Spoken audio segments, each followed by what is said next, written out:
A medicine was created from a dead body. But not just any recently deceased person, a body that had remained buried under the dirt for thousands of years. I am specifically talking about the mummified bodies of the ancient Egyptians. Up until the 19th century, this disgusting act committed by Europeans is something history will never forget. Don't scroll away. I am sure you will have a lot to say about this by the end of the video. European pharmacies used to sell a bizarre product called mummy. Well, what was this? This medicine was made directly from the mummified bodies of pharaohs and ancient Egyptians. What did they do? First, they would extract the mummified corpses from tombs in Egypt. Then, they would crush these bodies into tiny pieces, grind them into fine powder, turn them into pills, and give them to people to consume. Why did they do this? Because they genuinely believed it cured diseases. And what kind of diseases? Everything from headaches, to stomach ulcers, to stopping severe bleeding. Where did this flawed and ridiculous idea even come from? It was all because of a simple translation error.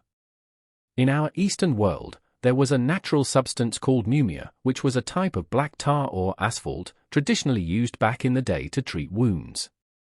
When Europeans went to Egypt, they saw these mummified bodies that had turned entirely black due to the embalming process. They mistakenly thought these bodies were literally stuffed with that black healing tar.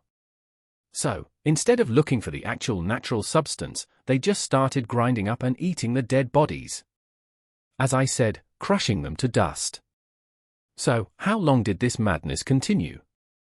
Right until they completely ran out of tombs, and there were no pharaohs left to dig up and turn into powder. But what happened next is even more disgusting. What did the greedy, deceitful merchants do? They found a new loophole. They started digging up the bodies of the recently deceased, or criminals who had just been executed.